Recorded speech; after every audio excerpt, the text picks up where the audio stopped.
मित्रांनो, शुभविवाह या मालिकेच्या आजच्या भागामध्ये आपण पाहणार आहोत.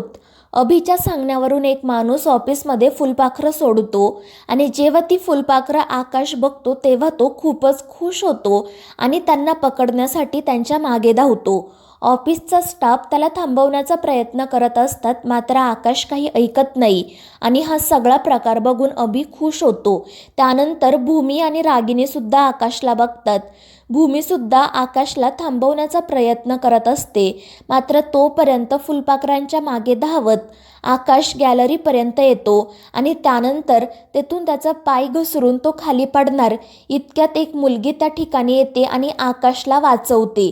ती आकाशचा हात पकडून त्याला आतमध्ये ओढते, त्यामुळे आकाश तिच्या अंगावर जाऊन पडतो आणि ते बघून अभि आणि रागिनी खुश होतात, कारण ती मुलगी दुसरी तिसरी कोणी नसून सोनिया असते आणि त्यामुळे अभि हसतच रागिनीकडे बघत असतो. त्यानंतर भूमी पटकन आकाश जवळ जाते आणि त्याला काही लागलं तर नाही ना या गोष्टीची चौकशी करते. त्यावर आकाश म्हणतो की सायकल राणी, मी ठीक आहे, मला काही लागलं नाही. आणि त्यानंतर भूमी सोनियाचे आभार मानते. तर सोनिया नाटक करत म्हणते की मॅडम, तुम्ही प्लीज माझे आभार मानू नका.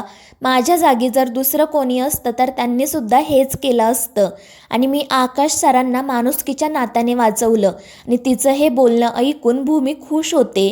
त्यानंतर ती त्या मुलीला विचारते की तुझं नाव काय आहे आणि तू इथे नव्याने जॉईन झाली आहेस का? त्यावर ती स्वतःची ओळख सोनल अशी करून देते आणि भूमीला सांगते की आज इथे माझा पहिला दिवस आहे. तर अभि भूमीला सांगतो की ही आपल्या कोल्हापूरच्या ब्रँचला असते.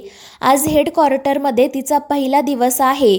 आईने कोल्हापूरच्या शारदा सदनच्या सगळ्या शाळांचं कॉन्ट्रॅक्ट हिला दिलं आहे आणि त्याच कामासाठी ती इथे आली आहे. आणि ते ऐकून भूमी खूप खुश होते आणि ती पुन्हा एकदा सोनलचे म्हणजे सोनियाचे आभार मानते. तर सोनल आकाशचं कौतुक करत म्हणत असते की मला सरांसोबत काम करण्याची खरंच खूप इच्छा होती, कारण कोल्हापूरच्या ब्रँचमधील सर्व लोक सरांचं खूप कौतुक करत असतात. त्यांच्यासोबत काम करणारे अनेक लोक तिथे आहेत. त्यांच्याकडून मी आकाश सरांबद्दल खूप काही ऐकलं आहे. आणि ते ऐकून आकाशही खुश होतो. तर रागिनी आणि अभि हसतच एकमेकांकडे बघत असतात आणि मग त्यानंतर भूमी तिचे पुन्हा एकदा आभार मानते आणि सगळ्यांना सांगते की सॉरी, आमच्यामुळे तुम्हाला तुमचं काम सोडून इथे यावं लागलं.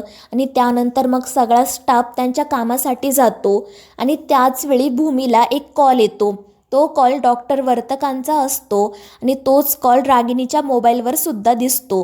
तर भूमी आकाशला सांगते की तू केबिनमध्ये जा, मी हा कॉल रिसीव करून येते. त्यामुळे आकाश तेथून निघून जातो. तर भूमीसुद्धा डॉक्टर वर्तकांसोबत बोलण्यासाठी बाजूला जाते आणि ते बघून रागिनी खूप चिडते. ती वैतागूनच अभिला म्हणत असते की ही भूमी एक मिनिटही स्वस्थ बसू देत नाही. तर अभि तिला विचारतो की काय झालं, कोणाचा कॉल आला आहे तिला? त्यावर रागिनी सांगते हिने सकाळपासून 2-3 वेळा डॉक्टर वर्तकांच्या ऑफिसमध्ये कॉल केला होता, पण त्यांनी तो रिसीव केला नाही आणि मिस कॉल बघितल्यानंतर आता त्यांनी हिला कॉल केला असेल. तर अभि तिला विचारतो पण हिचं डॉक्टर वर्तकांकडे काय काम आहे तेच मला कळत नाही. त्यावर रागिनी त्याला सांगते की आकाशच्या रात्रीच्या गोळीबद्दलच ती विचारत असेल. तरीसुद्धा मी काल तिला व्यवस्थितपणे समजावलं होतं. माझ्या देखत तर ती हो म्हणाली आणि आता पुन्हा तिने तिची शोध मोहीम सुरू केली आहे. त्यावर अभि म्हणतो पण आई, तू तिचा फोन हॅक केला हे बरं केलं. त्यावर रागिनी म्हणते या भूमीवर लक्ष ठेवणं खरंच खूप गरजेचं आहे. आणि त्यानंतर ते सोनललाही तिचं काम सुरू करायला सांगतात. तर दुसरीकडे आकाश केबिनमध्ये जात असताना सोनल लगेच त्याच्या पाठोपाठ येते. ती आकाशला म्हणते की आकाश सर, मला तुमच्यासोबत महत्त्वाचं बोलायचं आहे युनिफॉर्मच्या कलरबाबत. त्यावर आकाश तिला म्हणतो की तू मला सर नको म्हणू, फक्त आकाश म्हण. तर ती सोनल नाटक करत म्हणते की असं कसं सर, तुम्ही माझे बॉस आहात, मग मी तुम्हाला फक्त आकाश कसं म्हणणार?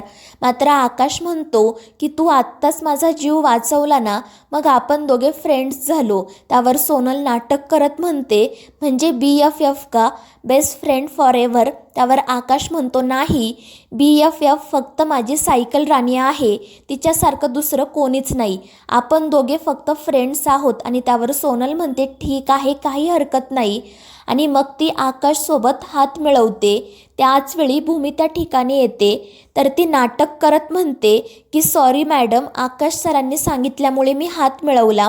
मात्र भूमी म्हणते की अगं काही हरकत नाही, उलट तुझ्यासारख्या अनेक फ्रेंड्सची त्याला गरज आहे.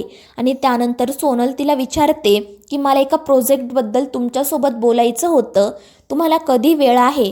त्यावर भूमी सांगते 1 तासानंतर आपण भेटू. आणि मग ती आकाशला घेऊन तेथून निघून जाते. तर सोनल हसतच त्या दोघांकडे बघत असते. त्यानंतर ती आणि अभिजित रागिनीच्या केबिनमध्ये जातात. सोनलने आल्यापासून जे काही काम केलेलं असतं त्याबद्दल रागिनी तिचं कौतुक करत असते. तर सोनल तिला सांगते, पण तुम्ही जो प्लॅन बनवला आहे तो जसाच्या तसा एक्झिक्यूट करणं खरंच खूप अवघड आहे.